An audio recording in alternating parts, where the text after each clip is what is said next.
Hi, it's Paul Camillos. Welcome to Series 6 of Shooting the Breeze. Join me and my co-host Jacinta Govind alongside the STB crew as we cover women's hoops and women in hoops. We'll share conversations and get a little deeper with inspiring players, amazing coaches, and the legends from behind the scenes. Especially in this series, we'll be talking to dream chasers that give it their all and lead with their heart.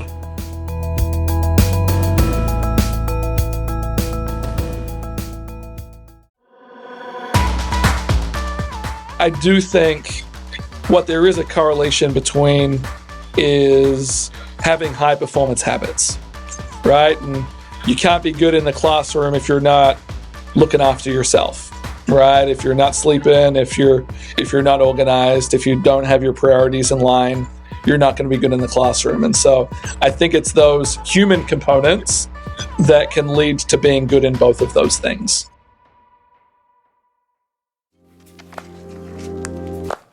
Next up, in Series 6 Playbacks, it's the STB College Hoop Dreams playlist. With US college women's hoops around the corner, we're featuring an assortment of short takes from Series 6 around college hoops. Lined up is James Janssen Assistant Coach at Atlantic 10 Conference, Davidson College. Sam Tomlinson, former Aussie Hooper, now college talent scout and facilitator with Aussie Basketball USA Pathways, and Lara Somfai, an exciting Aussie prospect that at just 17 earned an All-Star 5 nod as a gem. Lara is currently at IMG Academy in Florida with her eyes set on a US Div 1 college scholarship after she graduates high school. It's a real mix of perspectives in perhaps the most lucrative learning pathway for an education, life skills, and hoop dreams. Enjoy. Yeah, it's a little tricky, and honestly, the biggest barrier is the NCAA's recruiting rules around recruiting calendar. So, unfortunately, there's a lot of events that are not practical or not allowed for us to attend. So, for example, under-20s national championships, we're in the middle of our season, not a real practical thing for us to bop on down and go watch that. So, most of that is probably, there's probably not a more avid follower of Australian National Junior Championships on the women's girls side than me in terms of watching as many games. So that's kind of how I have to deal with the under-20s, with the under-18s. It typically falls outside of our recruiting windows. So that's one that we typically cannot attend. And so the 16s does fall within a window that we can attend. And so in the past, I have attended that several times. And that's obviously they're still young at that point, but typically the best 10 or so players at a 16 national championship tend to at least be 10 of the best 15 players or so, at least on the girls' side, when they get to under 18s or to get to under 20s. There's not as much movement as there's probably on the boys' side with kind of talent differentiation at that age. So that's been helpful for me. Often players come on tours over here as well, so sometimes we see that. But I do rely, particularly early on in the recruiting process with players, a lot on recommendations of people that I trust, that are kind of getting to work with them every day. And then the other barrier to our recruitment at Davidson is that we're an extremely highly academic institution. And so for every 4 players that maybe I like the way they play down there, I think they could play at our level, there may only be 1 or 2 of them that could be admissible into Davidson in the first place. And so we try to get that information pretty early on, and in terms of what that's going to look like, whether Davidson's going to be a possibility for them. And that's typically how it kind of works for us. It's interesting when you say that about the academics, because I suppose there's a perception that most colleges don't focus on the academics, right? Rightly or wrongly. So when you say Davidson has a focus on academics, for people who are listening who may not really understand what that means, can you just give us a bit of a rundown on what that is? Yeah, so we're a small private school that essentially is competing for students within the United States with schools like the Ivy League. So people are making the choice to come to Davidson, and maybe schools like Harvard, Princeton, Columbia, Yale, Penn, those types of schools may be schools that they're also considering. Large proportion of our student body will want to become doctors and lawyers and and CEOs and do really big things in the world. And so often the way that I like to kind of equate it for an Australian conversion is pretty much everyone at Davidson probably had an ATAR score of probably 90 plus. Wow. And the majority, and that's including our student athletes. So very rare. There might be the occasional person that has less than that, but the majority you're talking, in that 90 plus range for an ATAR score. So that's usually probably the best conversion in terms of an Australian understanding, kind of the high academic nature of this place. And this is kind of for my curiosity as well. Are there particular subject areas that Davidson's known for? A bit of everything. So we're what's called a liberal arts college, and so there's a little less focus on being really specific with disciplines. But you got a lot of, probably our most predominant majors would be, I said, things like biology. Often those are people that want to go down what I'd call like the pre-professional health track, whether that's medical school or dentistry or physical therapy or nutrition, dietetics, nursing, that kind of route. That would be, a lot of people would kind of do the sciences. A lot of people would do economics, which is kind of the business version of things, political science, so maybe kind of international affairs or law or those kind of things. And then psychology is probably the other most common one. And obviously people can go in a variety of different directions from that too. But those are probably our top 4 majors in terms of overall number. But have a bit of everything. Okay. When we were growing up in junior state programs like ITC, which is now what, SPP? NITP, I guess it's NPP, SPP, yeah. Yeah, whatever it's called now, it's evolved. Same program, different acronym. Yep. But they always had a strong focus on being able to balance your basketball schedule with your school schedule and making sure that you're still staying on top of your schoolwork. And I remember, I think we had boomers or something at a camp say, you've got to stay in school and stay smart at school, because if you're smart at school, then you'll be smart on the basketball court. And so now me as an adult, and I can see your reaction, because me as an adult, I was like, I can't tell if that was just something a boomer told us to be a good representation and make sure we did the right thing and stay in school, or if that was actually true, being smart in the classroom makes you a smarter basketball player. What are you seeing over there in your long college coaching career? Are the smarter athletes in the classroom also the smarter ones on court? So given how incredibly intelligent the majority of our team is, they do a lot of dumb stuff. I'd like to think we usually, like, we'll use that as a bit of a comment to them sometimes. It's like, y'all are meant to be the smart ones, right? Yeah. What's like, if you're struggling with this, but I don't know if there's that much of a correlation between those things in terms of being basketball smart and book smart. But I do think what there is a correlation between is having high performance habits, right? And you can't be good in the classroom if you're not looking after yourself, right? If you're not sleeping, if you're not organized, if you don't have your priorities in line, you're not going to be good in the classroom. And so I think it's those human components that can lead to being good in both of those things.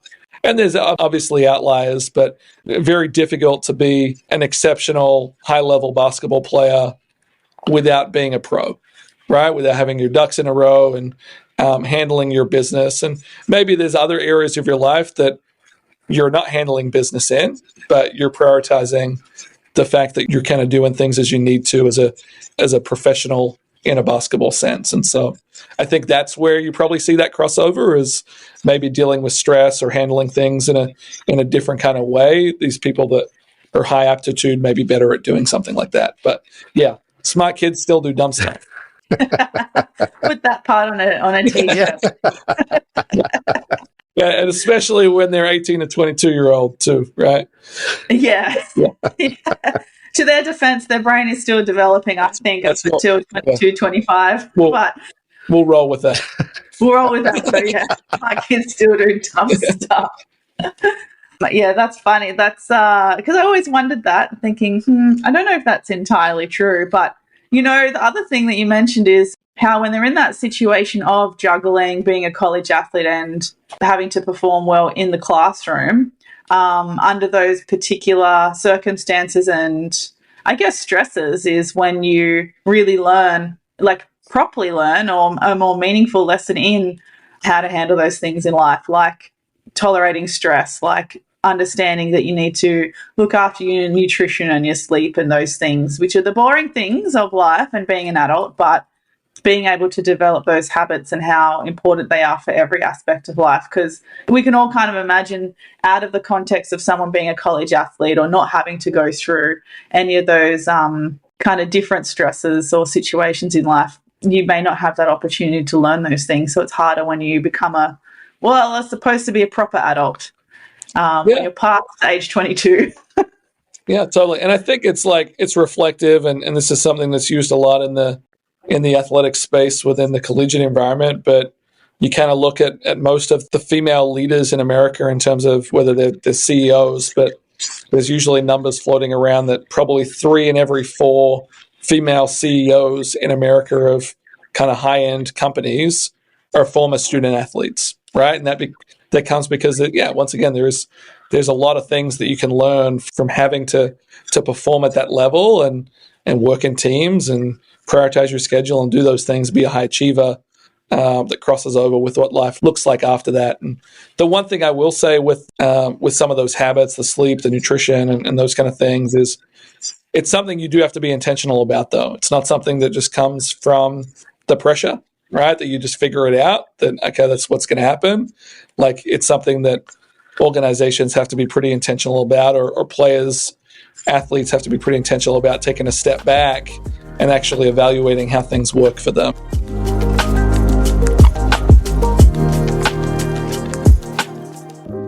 So while I was at Auburn and at Georgia Tech, I was introduced to the recruiting and scouting landscape, so to speak.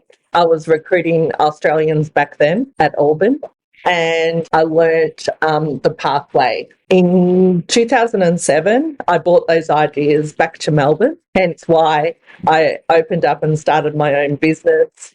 I wanted to give all this information on to the next generation coming up. And here we are in 2024. I've been doing it since now 2007. Wow. So going on nearly 20 years now. I've built all these relationships with the USA coaches, and I can connect them to all the girls that are wanting to take this option to the USA colleges through this, like, social media, and just getting my name out there and my company to let the broader landscape know about what I do and how I can help the junior players coming through. I do travel around Australia, scouting and recruiting players from time to time at the Australian National Championships, so at the club level. Obviously, being a Melbourne girl, I'm able to see a lot of the club teams play on a Friday evening, so I can scout the players there. But generally speaking, I like to surround myself with the younger girls coming up and educate the parents and the kids on what's available to them after they graduate from high school. And when you're liaising with some of the coaches and head coaches from the major colleges in the US, what type and level of information do they provide to you about what they're looking for? Does it go into as much detail as, like, wingspan, skill set, things like that? Or what information do they provide you to help make your job easier? Well, it kind of works the other way around. Each college at the end of the season are looking for someone different and different positions, and every college team is going to be slightly different. Okay, so really what I need from the parents is highlights, and our parents are not really equipped in that area, so to speak. That's where USA kids, their parents are always filming, and they're so much ahead of the game when it comes to that. I have U12 players come to me saying, Sam, can you help me get to college? Yes, I can connect you, etc. But we need footage of you playing in order for me to sell your game to these college coaches. So getting highlights of your game is really important, because how can we sell your game across the waters when we've got no highlights? Unfortunately, that's kind of how it's worked in the past. We've got tours, opening up all over the place. I understand that. But I've always been able to do it because of my connections with the USA coaches. And I've been doing this since 2007. I'm able to pretty much land these girls a scholarship just on their performance. So you're really just like an epic matchmaker, but in the basketball world. Internationally. International matchmaker. So they have those Netflix shows of Indian matchmaker, Jewish matchmaker. They got to start a new Netflix show, basketball matchmaker, about you, Sam. And I love being around the junior girls. I did the pathway myself. I was a gem and a gold medalist at that back in 1993. I'm an advocate for the Australian junior national team. Of late, I went to the Under-19 World Cup in Thailand in 2019. That was with kids like Mila Goodchild and Agnes Napu. They were on that Australian junior national team. Mila going off to Duke through my services, and then also Agnes going to Stanford University. So were two examples of the girls I helped get over to the US. Gosh, and your basketball pedigree aside, those two examples are very high caliber examples. Like, anyone signing to Duke ever, particularly an Australian, is like an achievement. So you helping someone sign to Duke and Stanford, and correct me if I'm wrong, but before Agnes, Alana Smith was the first Australian to be signed to Stanford, and I think the second and then I think it was Isaac White, and then I think it was Agnes was only the second Australian female to be committed to Stanford, I think. Yeah, that was, I believe. That's huge. Yeah, they are pretty big schools. And those scholarships now are worth well over $500,000 to Duke University and universities like those prestige schools. Their women's basketball programs are always nearly ranked in the top 25. Now, obviously, you also need to be quite good academically and also have the best performances on the court. Because let's be honest, you're not going there. Yes, you end up with an amazing degree from those universities. What the parents forget about sometimes, you're actually going there on a basketball scholarship.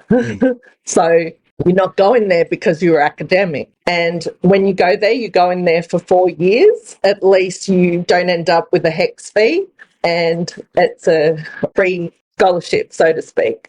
What an amazing experience. Now, with the NIL, that's just probably a whole nother conversation and collectibles from the universities. So just going back to the point about film for a minute, you were saying that most parents aren't taking film of their kids. How much harder does that make it for you if by not having the film available? Oh, it's very hard. If you come to me when your child's in 12th grade and you've got no film of them playing in year 11 and year 12, how can I market you to the next level overseas? It just makes it extremely hard. These tours, the exposure tours that are popping up all over the place, again, it's another option. It's a great option. But, these tours cost anywhere between $7,000 and $15,000. Parents don't always have this money to help the kids get over there and do that. Now, there's so many companies doing it. Okay, so I'm saying roughly approximately between $7,000 and $15,000. Okay. I have always been kind of against it because I've been able to put the kids over there without having to have the parents pay for these exposure tours, okay? Because it is so expensive. And with the cost of living, it's very hard for me to come to you and ask you for $12,000 just so my kid can go over to the States to play approximately, 5 to 8 games of basketball only, is a big ask. And the amount of money you have to pay for your child at the moment, from the ages of under 12 to under 18, I know in Melbourne, and you're driving on a Friday night all over the state, and you're paying registration for tournaments and registration for VJBL, the Victorian Basketball Rep Association. You're paying a lot of money already as it is. I'm trying to help the parents navigate the pathway without having to spend thousands and thousands of dollars for these tours. I believe it can be done on just highlight alone.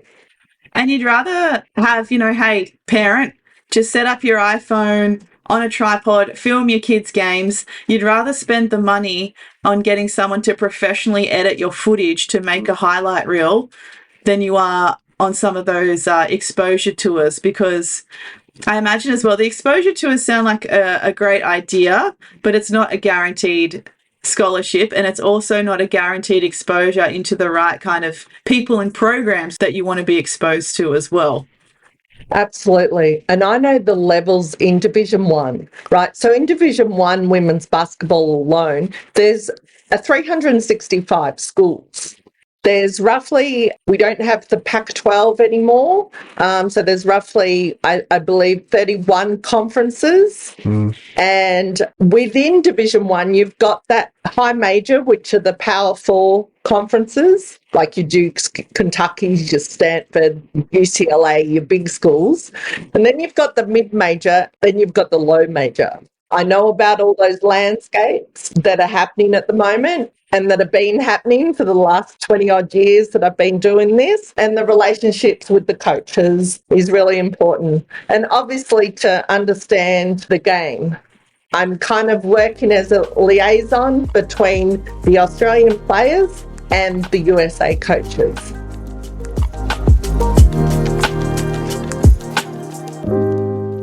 IMG reached out to me, Montvert reached out to me, which is another really, really big program here. And DME reached out to me as well. And I just kind of had some conversations with them. I talked to my parents and, we just kind of decided that IMG was where I wanted to go. Wow. I didn't realise that even high schools could start approaching COE athletes in that way either. Montvert, I've heard before, because I think Ben Simmons even went there. Yeah. For at least a year. Yeah, but it was just kind of, the coach here just knew my coach back home, and he was like, oh, like I've seen your girl, like I want her to play for me, and it just kind of happened through there. But IMG, like, it's very rare to get a scholarship here. Most of the people pay to come here, and it's it's absolutely insane. I think it's like more than 150,000 Australian dollars to board here and come here. So I'm curious to hear a bit more about the academy, because obviously it's one of these places that a lot of people have not heard of, and in a lot of cases I don't think they necessarily understand the company that's behind the academy, which is IMG itself.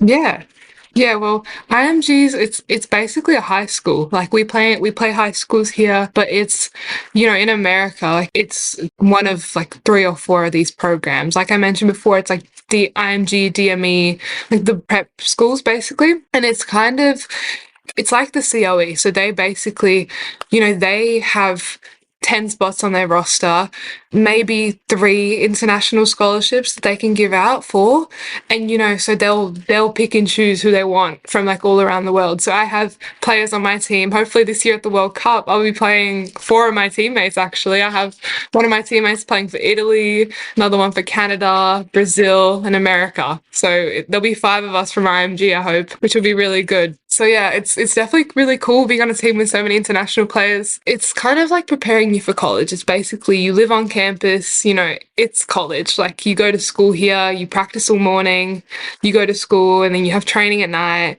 You live at the caf, like you eat at the cafeteria, the same as college. So it's really good to prepare you for that. I think you were right in saying live at the cafe first. I spent a lot of time at the cafeteria if I was at IMG or in a college environment, because you guys would be burning, your metabolism would be firing. Plus, I mean, if there's free food, I mean, that's where I'd be. Exactly. The food here is huge. We have like food trucks on campus, so every night it's a different food truck. Wow. And we have stores here actually. So we have fast food chains at IMG. So yeah, they just opened up in like our campus center. They have 3 or 4 fast food chains, like big chains in America, and they have a restaurant there. So like you can just go and get like a burger and fries and take it back to your dorm and eat it. It's so weird. It's like you're living in your own town. Yeah. Like, let alone a school. It's like a little town or a little village that you got going on there. It sounds really cool. It is. Yeah, we drive around in golf carts. The campus is so big. We go everywhere in golf carts. Walking is like, you can't walk. It's huge. It sounds like it's not just a school, but it's pretty much a self-contained little community. Well, not so little community. Do you get an opportunity to mingle with people from other sports that are at the academy? Yeah, one of the biggest shocks to me here is that, you know, when I like went to a random normal high school, like in Adelaide, like my local high school, that's where I went. So I was always like the basketball player and the athlete, and, you know, all my other friends, like the majority of them didn't play sport. And so, and even when I was at the COE, like we went to Lake G, so you'd be surrounded by just like, I don't know, like typical like students. And here, basically the school, every single person plays a sport. So the school is on campus and we wear our IMG uniform. And so every person here is an athlete. And that when I was walking down the hallway a few days ago, I was like, oh my goodness, it's crazy. Because you walk into a class and they ask you like, hi, like, what's your name? What sport do you play? And that's so weird to me because, you know, back home, not everyone, like half the people in my class didn't play a sport. So it's crazy. Do you find that you've got opportunities to go and watch other sports while you're there, or are you just so focused on basketball you don't get the opportunity to see any of the other sports? I mean, my roommate and her friends are definitely better at it. They like make time and know the schedule and everything. I'm just usually in the gym, which definitely is something I want to get better at for next year. But, you know, I have heaps of friends from tennis and golf, which is so weird. I never thought I'd be friends with tennis and golf players because I don't know anything about it. But, you know, when I do strength and conditioning with a lot of them, and a lot of them are in my class. And so kind of talking to them about just how it is like playing that sport, because I don't know anything about it. And, you know, especially with tennis, it didn't occur to me how challenging it is and how, you know, your body, like how hard it is on your body. And so just kind of learning from them and what they're going through is definitely really interesting to me because it's like the world's not just basketball. So tell me more about, so it sounds like your coach at COE who kind of put this idea of going to IMG Academy forward was supportive of you going. It wasn't my coach at the COE. It was my coach back home, yeah. So a few people I knew back home, yeah. Oh, cool. Okay, well, at least you still had someone supportive guiding you there. But tell us more about what your day-to-day looks like at the moment with IMG, because it sounds like you said, it's very much like college, like you'll have practice in the morning and school all day. But in terms of your schooling at the moment, is it equivalent to like year 11 and 12? Yeah, so I definitely was really curious if the American schooling would be different to Australian. I do think Australian school is a little bit more difficult, just kind of being here.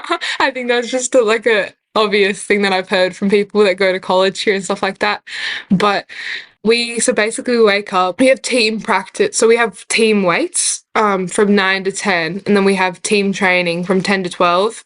And then we go to school. We start school at 1:40. So we go to afternoon school. So different sports go to different schools. So like tennis, what other sports? Like, and I think it's lacrosse, volleyball, like those sports, and boys basketball, they go to morning school. So they start school in the first half of the day, and we start school in the second half of the day. So I go to school from 1:40 to 5:20. And then after I'm done with school, so basically it's open gym, but every single person in my team goes to gym. We get extra workouts in. So after school, we go to the gym. And then by the time that's over, I'm just so tired. I get food and I go to sleep. It's a long day.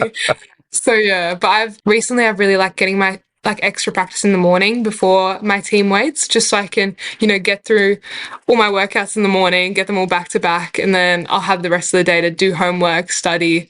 I think that's definitely more productive on my part. And how does that program compare to the program at COE? Yeah, I think the program at COE is really similar. I do think both of them are really good for college. Like what I've heard, both of them are really good for college. But I think the COE program, because we did go to just like a normal school, it was definitely more difficult to, like get ready in time for school, be on time for school, like focus when I'm in school. Because I think, when you had training like 20 minutes ago and you're at school now, you're like, oh my God, where am I? Like it's, I think here having the morning and afternoon school is definitely a lot better. And because our classes are different in America, there's no like doubles classes. So we would have an hour-long class, and like 2 days I would have a double. So like a 2-hour class. Here it's just an hour and a half. I think it's like an hour and 20 minutes every lesson that you have. So that's definitely a lot easier. So I'll have like 2 lessons one day and then 3 the next, and then just 2 and 3. It's like A and B days. And yeah, I think it's definitely a lot better. Like from a tired perspective, I'm a lot less tired. But I do think the COE was great as well. I really liked our morning trainings. We would have training at 6:30, 7 a.m., straight when you wake up. Obviously, it was really difficult, but I'm a morning person. I like training in the morning. I perform a lot better in the morning. And here, I can sleep until 8, get there at 9, train 10 to 12. Like it's pretty good, pretty relaxed. With all of this, what are you focusing on in terms of your basketball goals that, this experience at IMG Academy you hope is going to help you achieve? My goal in basketball has always just been to inspire people. I know I don't know if you've heard that before, but growing up, I had my people that I looked up to, and I think I looked up to them like as they were people. And I think like having an inspiration, a person that you look up to as a person that you value, and you're like, I want to be like them one day. I want to be that for little girls, like just be like, oh, like I love how she acts. Like I love how she represents herself. I want to play like her one day. Like that's always been my goal. And, getting to the highest level I can where I can do that for little girls has always been my goal. So obviously I want to play in the WNBA and in Europe. That's always been my dream. But as long as I'm inspiring girls, I'm happy.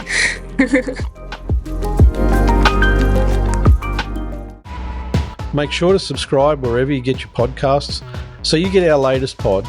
And we really appreciate if we could get a like and a review so we can extend the reach to more listeners. And don't forget, follow us on Instagram, Twitter and LinkedIn.